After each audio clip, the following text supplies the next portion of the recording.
Very good evening to all of you. It's me Vidya Bharti back to the channel. पिछले task में अगर आपने मेरा result देखे होंगे तो we have started chapter minerals and resources. तो उसका मैंने आपको मिनरल्स क्या बोलते हैं, उसकी कैरेक्टरिस्टिक ऑकरेंस ऑफ मिनरल्स की कहाँ कौन कौन से मिनरल्स पाए जाते हैं मैंने आपको पढ़ाया था। आज जो मैं आपको पढ़ाऊंगी that is type of minerals. ठीक है, मिनरल्स इतने तरह के होते हैं और कन्वेंशनल नॉन कन्वेंशनल इसी और थोड़ा बहुत जो मैप बेस्ड क्वेश्चन जो है वो मैं आपको मैप पे करा दूंगी ताकि इसके साथ साथ ये सारे जो ज्योग्राफी के मैंने आपको एग्रीकल्चर मैप बेस्ड क्वेश्चन कराया था, मिनरल भी कराया था, इसके मैप बेस्ड क्वेश्चन बहुत आते हैं। इसीलिए आप ध्यान से जब मैं बनाऊँ ना तो आप कॉपी पेन पर लीजिएगी और खुद से मैप बना के और जगह इनपुट करिए कि हाँ यहाँ कोयला मिल रहा है, यहाँ ये है, या फिर एग्रीकल्चर में राइस कहाँ मिल रहा है, जिंक कहाँ मिल रहा है, ताकि आप मैप है तो कर ही सके और वन मार्क्स क्वेश्चन को भी आप एकदम से बेहतर तरीके से करते हैं। ठीक है, चलिए स्टार्ट करते हैं आज का क्लास। टाइप ऑफ मिनरल्स की अगर हम बात करें टाइप ऑफ मिनरल्स का यहाँ दो दिया हुआ है। ठीक है, एक है आपका पहला है आपका मेटेलिक, दूसरा है आपका नॉन मेटेलिक। ठीक है, और समझिए मेटेलिक में सब वो भाग होता है, मेटेलिक में दो है, फेरस नॉन फेरस। ठीक है, मेटेलिक मतलब मेटल, मेटल्स वो होते हैं अपने साइंस में बहुत पेज भरा हुआ है मेटल्स और नॉन मेटल्स का अंतर। मेटल्स वो होते हैं जो चमकते, जो आवाज करते हैं, मतलब स्टोनस हो गया। ठीक है, जिसको आप फील करके मतलब चादर में कन्वर्ट कर सकते हैं। ठीक है, या आप उसको नार बना सकते हैं। It is a good conductor of electricity, it is a good conductor of heat. ठीक है, ये सारे मेटल की कैरेक्टरिस्टिक है। तो जब हम मेटल की बात करते हैं, मेटल दो तरह का होता है, एक फेरस मतलब जिसमें आयरन होता है, एक नॉन फेरस जिसमें आयरन नहीं होता है। हम दोनों पढ़ेंगे। अगर हम फेरस की बात करें जिसमें आयरन है, आयरन और मैग्नीज और क्रोमाइट, ये कुछ ऐसे एग्जाम्पल्स हैं जो फेरस मेटेलिक मिनरल्स में आते हैं।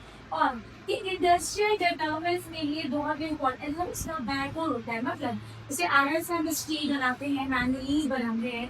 तो आप समझिए कि अगर आयरन एंड स्टील इंडस्ट्री ना हो तो बहुत सारे और इंडस्ट्रीज रन ही नहीं कर पाएंगे, जैसे ऑटोमोबाइल इंडस्ट्री।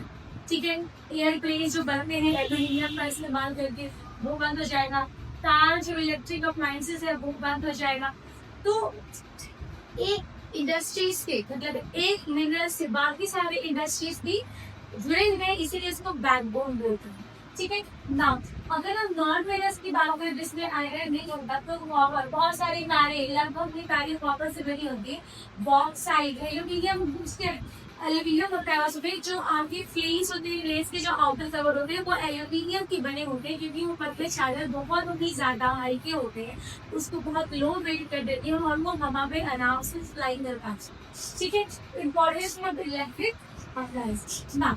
अगर हम नॉन मेटल मिनरल्स की बात करें तो जिसमें कि जो मेटल नहीं होता, जैसे माइका, माइका आप देखिएगा ना जो खिड़कियों में, गेट पे, पलंग के साइड साइड में बहुत ही चमकदार एक छोटे से मतलब पतले से चादर की जैसे उसमें लगाया जाता है, वो मतलब है माइका, जो ज्यादातर डेकोरेशन में और चीजें थोड़ी अट्रैक्टिव बनाने के लिए इस्तेमाल किया जाता है। ठीक ना, उसके बाद लाइट स्टोन सीमेंट इंडस्ट्री में बहुत इम्पोर्टेंट है, जिप्सम बहुत इम्पोर्टेंट है ना, मतलब सीमेंट के लिए बहुत इम्पोर्टेंट है ये सब, सीमेंट इंडस्ट्री और इलेक्ट्रिकल गुड्स के लिए भी ये सब बहुत इम्पोर्टेंट है। हम एनर्जी रिसोर्सेज की बात करें, ठीक है, हम देखिए वो सारे मिनरल्स जो हमें क्या दे रहे हैं, एनर्जी दे रहे हैं। ठीक है, ईंधन के रूप में जिसका हम इस्तेमाल कर रहे हैं, जो हमें एनर्जी का सोर्स दे रहा है, हम उनके बारे में पढ़ेंगे। अब एनर्जी के पढ़ते थे वो दो भाग में बटा हुआ, एक जो है हमारा कन्वेंशनल सोर्स ऑफ एनर्जी, मतलब पुराने समय की एनर्जीज जिसका हिमालय बहुत पहले से करके आया है। कोल सबसे पुराना है और सबसे इम्पोर्टेंट है। कोयला, स्टीम इंजन जो स्टार्ट हुआ था, पहली ट्रेन जो स्टीम इंजन से चली थी वो कोयले को जला के नहीं चली थी। सबसे पुराना अगर कोई ईंधन है वो है कोयला, सबसे इम्पोर्टेंट है कोयला। ठीक है, अब देखिए जिसका थर्मल पावर प्लांट में इस्तेमाल होता है, मतलब एनर्जी को सॉरी इलेक्ट्रिसिटी को कंज्यूम स्टार्ट करने के लिए, इलेक्ट्रिसिटी को प्रोडक्शन के लिए थर्मल पावर प्लांट बनाए जाते हैं, जहाँ कोयले का इस्तेमाल करके इस कोयले की एनर्जी को इलेक्ट्रिकल एनर्जी में कन्वर्ट करते हैं, मतलब thermal energy is converted into electrical energy.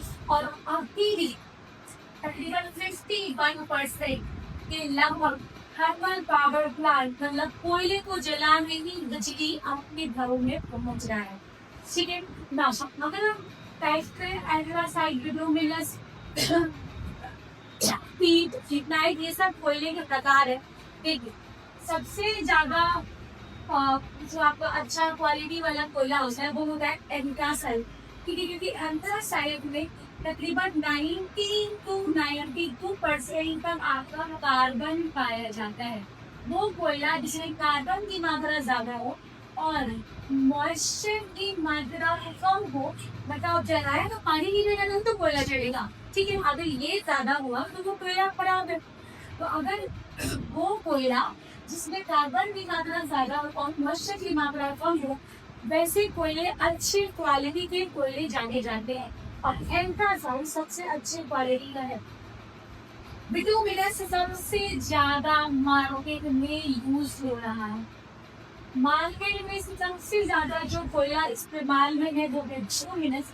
Bituminous में 70 से 80% जो है वो आहार कार्बन का मात्रा होता है। इसके अलावा सबसे खराब होता है पीट। ठीक है, इसके बाद लिग्नाइट भी है और टिन भी है।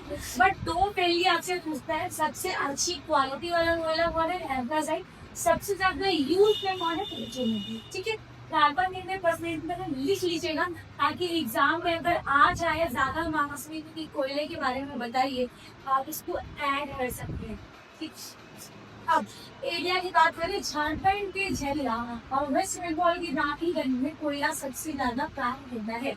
ठीक है, अब आप पढ़ेंगे पेट्रोलियम। सब कन्वेंशनल सोर्स ऑफ एनर्जी में आ रहा है।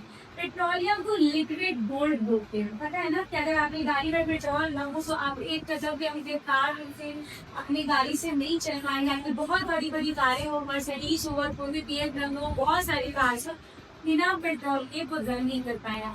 तो पेट्रोल बहुत महंगा है। ठीक है, भारत तकरीबन 70% पेट्रोल बाहर से इम्पोर्ट करता है, खासकर West Asia, Russia, US, Venezuela, ये सारे एरिया से। ठीक है, तो इसको लिक्विड गोल्ड बोलते हैं क्योंकि ये बहुत महंगे में बिकता है। अब इसको हम ईंधन के रूप में और रॉ मटेरियल्स के रूप में भी इस्तेमाल करते हैं। ये कहाँ वहाँ भारत में मुंबई, हाई, असम और गुजरात में पेट्रोल का खराब पाया जाता है। नेचुरल गैस तीसरा।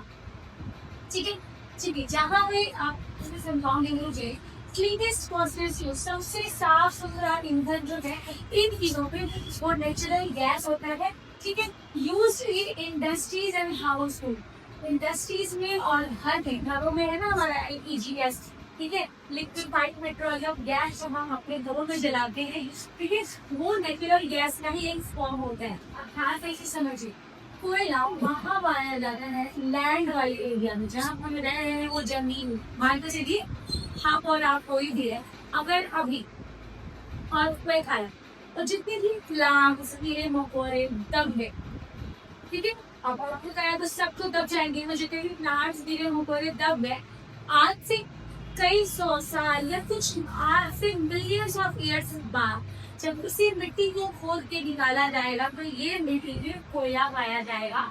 तो मतलब जो भी लिविंग प्लांट्स, एनिमल्स, कीड़े मकोड़े दबे थे वो सब कन्वर्ट हो जाएंगे कोयले। ठीक है, और जो पेट्रोलियम और नेचुरल गैस है वो पाया जाता है पानी के अंदर की मिट्टियों में। समुद्र और महासागर के नीचे भी तो लैंड होगा, उस लैंड में जब मछलियां या मेराइन जितने भी लिविंग ऑर्गेनिज्म है वो वैसे ही दबते हैं, मान लीजिए धसका वहां का मिट्टी। ठीक है, तो मर गया सारे सारे। मिलियंस ऑफ ईयर्स बाद पानी के अंदर की मिट्टी को जब खोदा जाएगा तो वहां से पहले नेचुरल गैस निकलेगा, फिर निकलेगा पेट्रोल। ठीक है, तो समझ में आया कि कोयला, पेट्रोल और नेचुरल गैस कहाँ से आता है। अगर हम नॉन कन्वेंशनल सोर्स की बात करें तो ये न्यू एनर्जी है जो नया नया देश में आया है, जैसे सोलर एनर्जी, सौर ऊर्जा, विंड, हवा ऊर्जा, हाइडल, वाटर एनर्जी और बायोगैस। ठीक है। बायोगैस में जो बायोलॉजिकल जो वेस्ट है उसको एक जगह डिपोजिट कर देते हैं, उससे जो गैस निकलता है उसको बायोगैस बोलते हैं। ये सब इस्तेमाल में अभी चल रहा है, क्योंकि कन्वेंशनल सोर्स ऑफ एनर्जी एक टाइम बाद खत्म हो जाएगा। मतलब दैट इज लिमिटेड स्टॉक है कन्वेंशनल सोर्स का, ठीक है।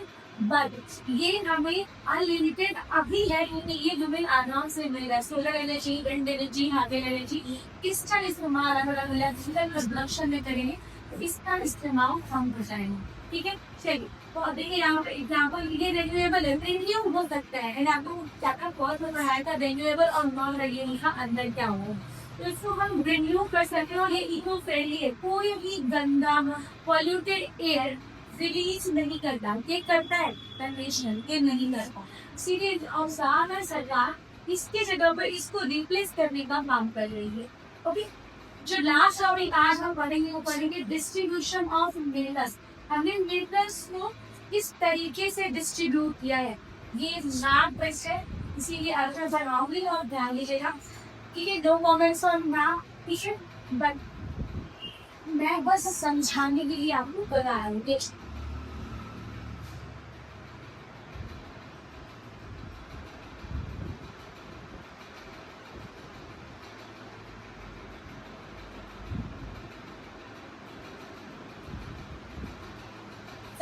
देखिए, अब देखिए यहाँ पे आयरन कहाँ पर है, उड़ीसा, यहाँ झारखंड,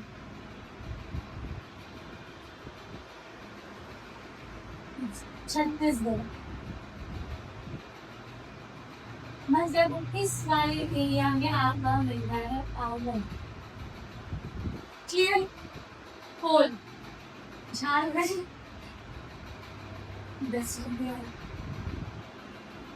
इस वाले एरिया में आपका मिल रहा है होल,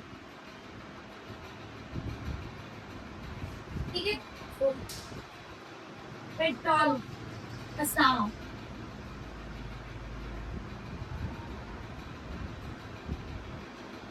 गुजरात,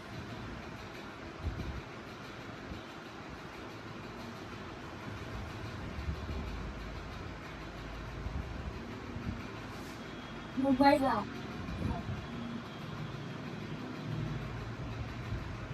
जहाँ में भी पानी इस वस्तु के यहाँ अरिवेश है, यहाँ पे है, ठीक है। इस वाले एरिया में तीनों पे आपको मिलता है पेट्रोल। बॉक्साइट उड़ीसा, गुजरात में और उड़ीसा में आपको मिल जाएगा बॉक्साइट, ठीक है। पेट्रोल ये सब हो गया, ठीक है। हाँ, अगर आपसे ये पूछ लेगा कुछ नॉन कन्वेंशनल सोर्स में, अगर सोलर एनर्जी में तो देखो सोचिए, विंड एनर्जी में ज्यादा जो है वो आपका तमिलनाडु का एरिया है, ठीक। और वो कुछ मिलेगा ऐसे नहीं, मैप बेस्ड में यही ज्यादातर आपको आएंगे। आयरन कहाँ मिलेगा, कोल कहाँ मिलेगा, पेट्रोलियम कहाँ मिलेगा, ठीक है। और बॉक्साइट को हम बता दिए, अब ठीक है। आई होप आपको ये समझ में आया होगा, आज का क्लास समझ में आया होगा। और कोई भी दिक्कत है तो आप मुझे कमेंट सेक्शन में बताइएगा और अच्छे से पढ़ाई करिए प्लीज। मैं ना कुछ चीजें अभी मैं आपको अगले क्लास में कुछ चीजें समझाना चाहूंगी, आप बस समझिए चीजों को। फिलहाल ये आज मुझे लग रहा है आज की क्लासेस का टाइम बहुत लंबा चला गया समझाने के लिए, बट आई वो आपको समझ में आया होगा। नेक्स्ट क्लास में इस चैप्टर की PYQ उसको फिनिश करूंगी, कुछ चीजें आपको समझाऊंगी जो आपके जनरल लाइफ के लिए बहुत इंपॉर्टेंट होता है। फिर हम मैन्युफैक्चरिंग चैप्टर पे जंप करेंगे, ठीक है। तो साइंस का एग्जाम है तो हम अच्छे से पढ़ाई करेंगे। All the best for science examination. I hope आपका कल का पेपर अच्छा जाए। देखिए, साइंस वाले एग्जाम में बायोलॉजी 30 मार्क्स का जो आता है वो आपका बोनस पॉइंट होता है। बायो को अच्छे से पढ़िएगा, क्योंकि बायो में जो लोग फिजिक्स केमिस्ट्री में उतना अच्छा नहीं कर पाते वो बायो में बहुत अच्छा मार्क्स ले आते। तो इट्स पर्सनल सजेशन की बायोलॉजी को अच्छे से करिएगा, उसके लेटिंग वाले क्वेश्चन कर लीजिएगा, ठीक है। और आप डबल सर्कुलेशन जो ह्यूमन हार्ट की जो डबल सर्कुलेशन वाला जो डायग्राम है उसके सारे फंक्शंस होंगे। फोटोसिंथेसिस वाला टॉपिक आप देख सकते हैं। फिर आप कंट्रोल कोऑर्डिनेशन पे प्लांट्स के जो हार्मोन्स है ऑक्सीन गिबरेलिक्स और उसके जो मूवमेंट ट्रॉपिज्म जियोट्रॉपिज्म वो सब देख लीजिएगा। कंट्रोल कोऑर्डिनेशन में ब्रेन्स के मतलब बहुत फंक्शंस आपके आ सकते हैं। हेरिडिटी और इनहेरिटेंस पे डायरेक्ट क्वेश्चन नहीं आएंगे, एक्टिविटी बेस्ड क्वेश्चन आएंगे, वो देख लीजिएगा। इकोसिस्टम वाले चैप्टर में आई थी फूड चेन, फूड वेब और एनर्जी कैसे ट्रांसफर होता है वो देख लीजिएगा। और डाइजेस्टिव जूस वगैरह देख लीजिएगा। रिप्रोडक्शन भी, रिप्रोडक्शन में जो आपका रिप्रोडक्टिव मेल और रिप्रोडक्टिव फीमेल का जो पार्ट होता है उसका लेडी वगैरह बढ़िया से देख लीजिएगा। बाकी अच्छे से करिए।